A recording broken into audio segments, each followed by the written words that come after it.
Bonjour à toutes et à tous, enfin à toutes plutôt. On va vous présenter l'offre de service de l'Agence nationale de la cohésion des territoires à destination des administrations et plus particulièrement à destination des administrations territoriales, donc des collectivités territoriales et de l'administration territoriale de l'État.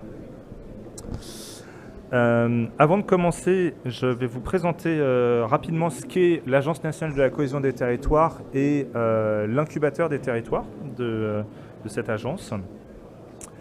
L'Agence nationale de la cohésion des territoires, elle a été créée en 2020 et elle est issue de la fusion de plusieurs organisations, dont le Commissariat général à l'égalité des territoires, qui avait des missions qui étaient essentiellement liées à l'intervention de l'État dans les quartiers politiques de la ville. L'EPARECA, qui était un établissement plutôt lié au commerce, et l'Agence du numérique, qui était à l'époque un service du ministère des Finances et qui était lié donc aux questions du numérique. L'agence, elle intervient en subsidiarité, c'est-à-dire qu'elle intervient en complémentarité avec des acteurs locaux du numérique, ce qu'on appelle les opérateurs publics de services numériques, qui sont des acteurs départementaux ou régionaux qui mutualisent des services numériques à destination des collectivités territoriales. Et l'ANCT intervient donc sur des enjeux de numérique, mais aussi sur des enjeux d'ingénierie, ou bien sur des enjeux de service public, par exemple avec le réseau France Service. Sur le volet numérique, l'agence elle intervient sur plusieurs sujets, sur des sujets d'infrastructure numérique, entre autres en animation du plan France Très Haut Débit, qui vise à doter la majorité de la population, si ce n'est la totalité de la population, d'un réseau fibré. Elle intervient sur des enjeux de mobile, avec le déploiement de ce qu'on a appelé le New Deal mobile, c'est-à-dire le fait d'accompagner les opérateurs pour déployer des bornes, des réseaux mobiles dans les zones peu denses. Elle intervient sur les sujets d'inclusion numérique et donc tout ce qui concerne les conseillers numériques et comment est-ce qu'on accompagne à la fois les usagers et les agents territoriaux dans la maîtrise des outils numériques. Sur les enjeux de tiers-lieux et plus spécifiquement pour ce qui nous concerne sur les enjeux d'outillage numérique pour les collectivités, et c'est le rôle de l'incubateur des territoires. L'incubateur des territoires, il tient en trois choses. La coopération, comme je vous le disais, avec les services de l'État, l'ANSSI et le réseau des opérateurs publics de services numériques, qui donc interviennent auprès des collectivités et qui sont réunis dans un réseau qui s'appelle Déclic. On intervient en accompagnement des petites collectivités, et on a accompagné plus de 700 collectivités en 3 ans sur la question de leur outillage numérique et de leur feuille de route numérique. Et on intervient en incubation de produits numériques, ce qu'on appelle des startups d'État, dans le cadre du réseau BetaGouv, qui est le réseau de la DINUM. Et donc on va plutôt vous parler des questions vraiment de produits numériques et un peu d'accompagnement dans ce cadre-là. En premier lieu, un de nos enjeux actuels, c'est la question de l'identité numérique. Aujourd'hui, vous avez 21 000 communes en France qui n'ont pas leur propre nom de domaine et qui ont donc recours à des messageries qui sont en wanadoo.fr, en orange.fr, voire en gmail.com.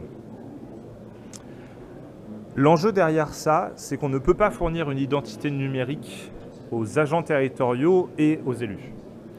Quand je vous parle d'identité numérique, je vais vous parler de quelque chose de très simple. Vous utilisez tous, je pense, France Connect.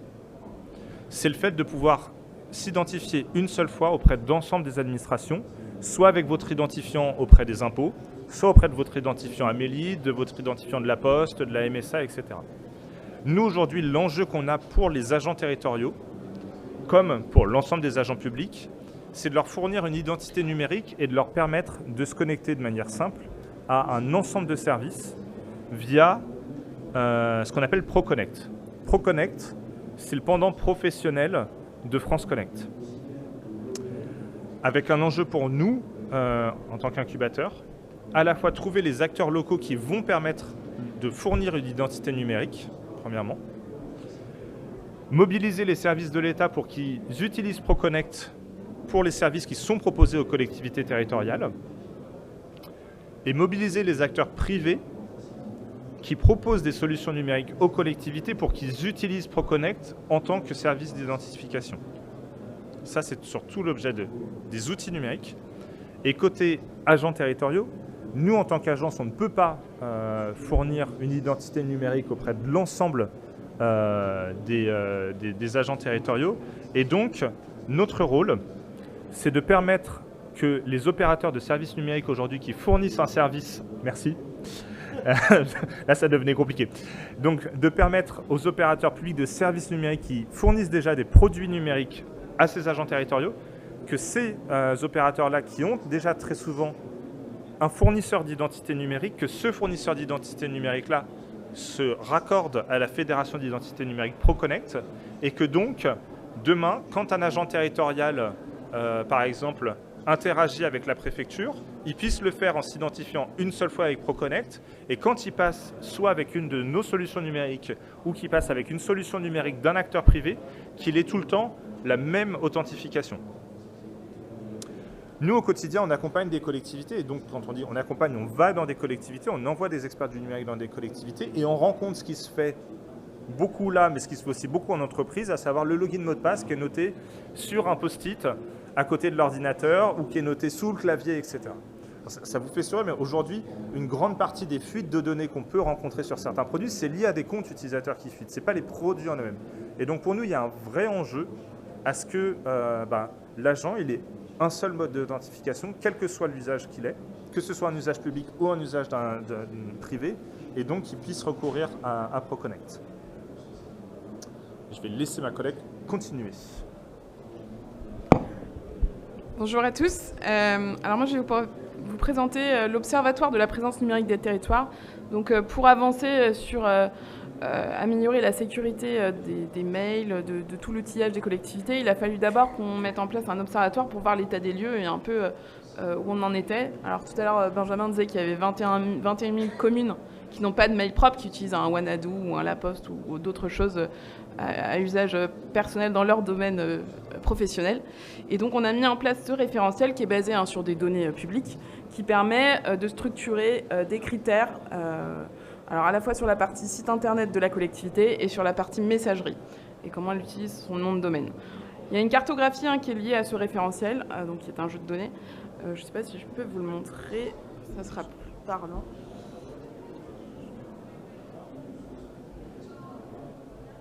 Donc si vous voulez y aller, c'est sur le site de la suite territoriale. Et donc on a une cartographie qui vous permet de voir un peu l'état des lieux de la maturité en termes de sécurité. Bon, je ne sais pas sur qu'on va pouvoir, mais... Yes.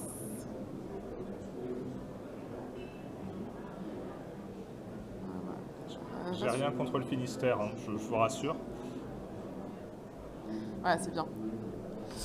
Et donc, vous pouvez zoomer jusqu'à la maille communale pour voir plus précisément, effectivement, est-ce que le site internet de la commune, alors Plouarzel, ici, on est conforme, et l'ensemble des critères qui ont été mis en place pour juger que ce site était bien conforme. Donc, il y a bien du HTTPS, le nom de domaine est bien correct. Et pareil sur la messagerie, où on voit par contre, là, on est non conforme. Tac, parce que le nom de domaine n'est pas le même que celui du site sur la messagerie. Bon, voilà, c'est pas très grave. En Bretagne, on est globalement assez bien conforme. Donc ce site est vraiment à disposition, vous pouvez l'utiliser. Les collectivités l'ont à disposition aussi pour évaluer leur maturité en termes de sécurité numérique. Et alors on a mis récemment plus en place une courbe d'évolution pour suivre effectivement est-ce que toutes les actions qu'on met en place permettent de résorber ces retards de sécurité numérique. Mais c'est plutôt à la maille... Oh, désolé, j'aurais vraiment du mal avec toi. Non, je suis en averti. Juste pour compléter, vous avez donc le référentiel qui vous permet de voir en fait quels sont les critères que nous on a fixés en fait sur ce niveau de conformité sur la présence numérique des territoires, donc qui touche donc soit à la présence en ligne du site internet, soit à la boîte mail, et qu'est-ce qui est mis en termes de sécurité. Et donc, alors là pour le coup, vous avez un nom de domaine qui est quasiment le même entre le site web et la boîte mail, mais parfois c'est complètement différent. Et l'enjeu premier là-dessus, c'est en fait, quand vous êtes citoyen d'une commune, que vous voyez qu'il y a un mail qui arrive, qui n'est pas du tout le même nom de domaine que le site web, vous vous demandez en fait, est-ce que c'est vraiment la collectivité qui me parle ou est-ce que c'est quelqu'un qui se fait passer pour la collectivité.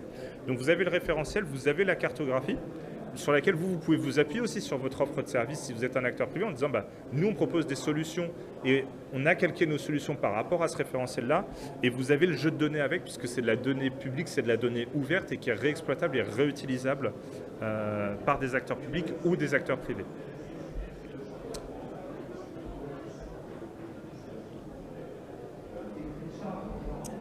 Yes.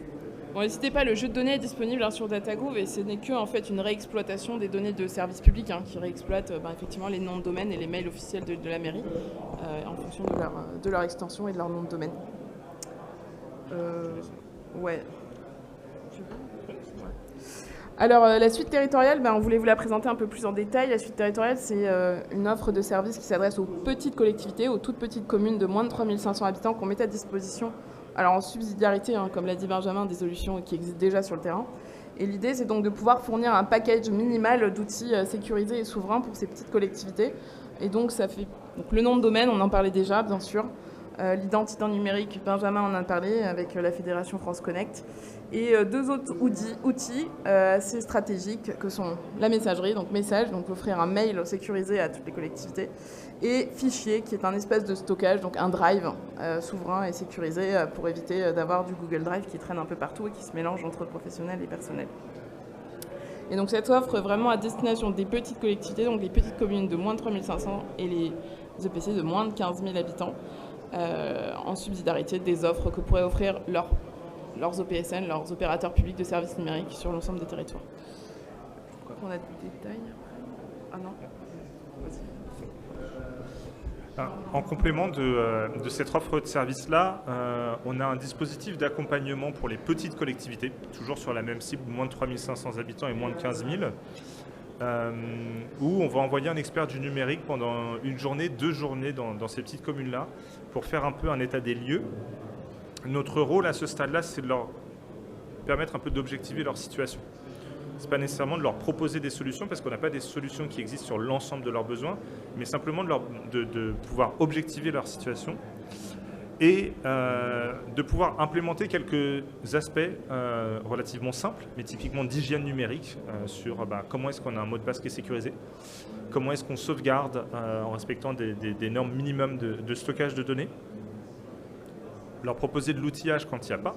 Et là, une fois encore, s'ils ont déjà un opérateur public ou un opérateur privé qui leur propose un outillage qui est conforme à des standards de sécurité, on n'est pas là pour remplacer ce qui se fait déjà, mais simplement leur proposer s'ils n'ont rien et s'ils utilisent encore du Wanadoo et qu'il y a une adresse mail Wanadoo pour l'ensemble des agents de la mairie.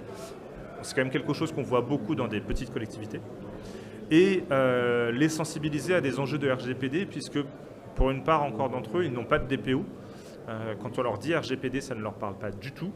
Et donc, quand on leur parle de RGPD, si ça ne leur dit rien du tout, ils ne sont pas en mesure, eux, de s'orienter, de comparer une offre de service et de pouvoir s'orienter vers des solutions qui respectent le RGPD. Et je vais repasser la parole à ma collègue. Enfin, on ne pouvait pas faire cette présentation sans faire un petit détour par de l'interopérabilité et du dites-le-nous une fois, qui est un peu les briques maîtresses pour le bon fonctionnement de l'ensemble de l'outillage qu'on propose et qui est proposé dans toute la sphère.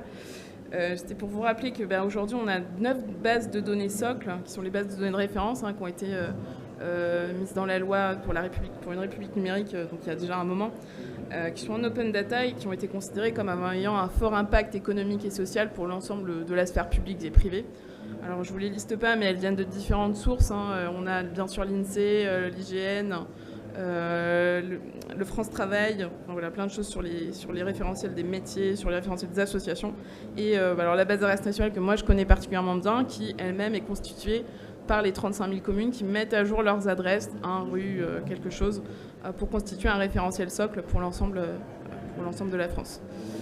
Donc ça, c'est vraiment des bases de données socles qui sont, qui du coup doivent répondre à des exigences de diffusion, de qualité, de mise à jour, pour qu'il y ait vraiment un usage derrière qui puisse en être fait optimal. Et bien sûr, il y a tout le service d'API qui vont avec pour pouvoir utiliser ces données ou d'autres données de manière efficace dans des applications le plus interopérables possible et en respectant le plus possible le dites-le nous une fois.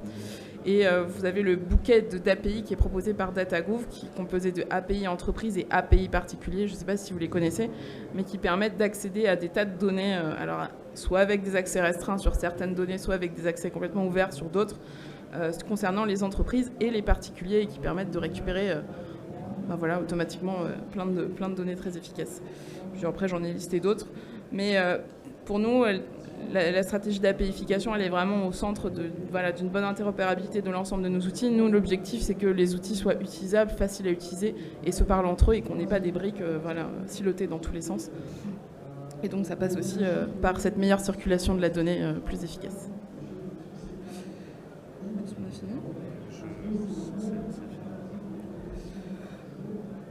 On a fini notre présentation. Ouais, assez rapidement, mais du coup, c'est plutôt un temps de questions, soit sur notre offre de service, soit sur les enjeux d'usage de l'API, comment est-ce que des éditeurs privés peuvent eux-mêmes utiliser ces API-là. On a des échanges. Alors, il y a certaines données qu'on produit, il y a d'autres données qui évidemment ne sont pas du tout liées à la NCT. Et pour le coup, nous, on a un souhait, en fait, c'est que les acteurs privés puissent réutiliser ces API-là. On peut mettre en relation avec nos collègues de la DINUM, parce qu'on pense que c'est un vecteur à la fois de simplification pour les utilisateurs finaux que sont les collectivités, et parce que c'est aussi une manière de se démarquer pour des éditeurs et des éditeurs français d'avoir recours à ces API-là.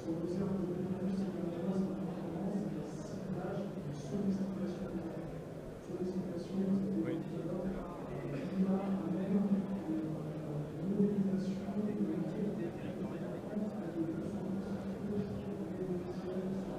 Alors, sur le fait de les collectivités territoriales, il va y avoir des données qu'elles-mêmes elles vont collecter. Alors, sur les emails, sur l'Observatoire de la présence numérique des territoires, en fait, nous, ce qui se passe, c'est qu'on récupère les adresses mail que les collectivités référencent auprès de l'annuaire du service public. Ah ben alors, les données, oui, vous pouvez les récupérer. C'est-à-dire que nous, on a notre Observatoire de la présence numérique des territoires, mais en fait, les données que nous, on récupère et qu'on analyse, on les remet à disposition dans DataGouv. Donc après, vous pouvez les réexploiter pour un usage en tant qu'acteur privé. Pour du filtrage autre, mais par exemple, nous, on va avoir, par exemple, sur les sites web qui sont référencés, en continu, on va vérifier est-ce que le site web fonctionne toujours. Parce que des fois, ils vont référencer un site web, ils vont oublier de le mettre à jour sur l'annuaire du service public. Et donc, nous, on va leur dire, vous avez peut-être changé de site web, vous avez peut-être un site web avec votre propre nom de domaine, mais sur l'annuaire du service public, ce n'est pas ce qui est référencé. Et donc, pour ces collectivités-là, si en regardant leur présence sur cet observatoire-là, se rend compte que les données ne sont pas à jour, elles ont la possibilité directement d'aller les modifier sur l'annuaire du service public.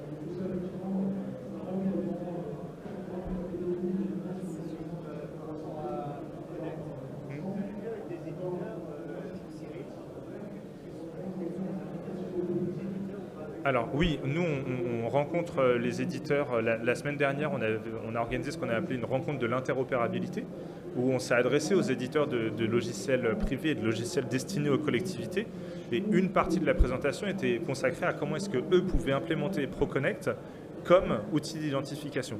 La difficulté, mais c'est que courant 2025, c'est le moment où nous, on a accompagné les opérateurs publics de services numériques qui avaient déjà un fournisseur d'identité pour qu'ils se raccordent à ProConnect. Et aujourd'hui, il y a des opérateurs, des acteurs privés qui nous disent « Nous, on veut bien utiliser ProConnect, mais il faut qu'en face, nos clients aient accès à ProConnect. » Et donc, c'est un peu le moment où il y a les deux courbes qui se croisent, où nous, on accompagne les opérateurs de services numériques pour se raccorder à la fédération de ProConnect. Pour les opérateurs publics de services numériques qui n'ont pas de fédération d'identité, nous, on vient en subsidiarité pour utiliser notre propre fournisseur d'identité numérique pour les agents territoriaux et les élus, pour qu'il y ait de plus en plus d'agents territoriaux et d'élus qui utilisent ProConnect et qui a un vrai intérêt pour que les acteurs privés, eux, implémentent ProConnect comme solution d'identification. Parce qu'on imagine bien que pour eux, il y a un coût pour implémenter ce SSO-là. Et donc, on est en train de leur permettre de trouver, entre guillemets, le vivier d'utilisateurs qui auront ProConnect pour qu'eux, il y ait un intérêt à utiliser ProConnect derrière.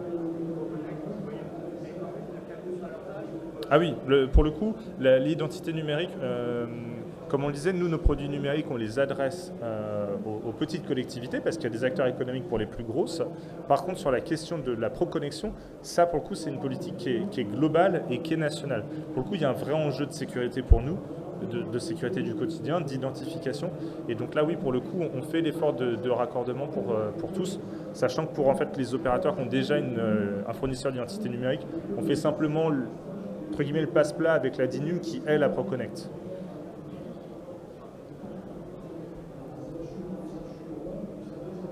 Et pour le coup, sur le site de Proconnect, vous avez un espace pour les entreprises qui souhaitent utiliser Proconnect comme outil d'identification, où là, pour le coup, vous avez les équipes Proconnect qui peuvent répondre sur quels sont les enjeux techniques pour implémenter la proconnexion. Est-ce qu'il y a d'autres questions ?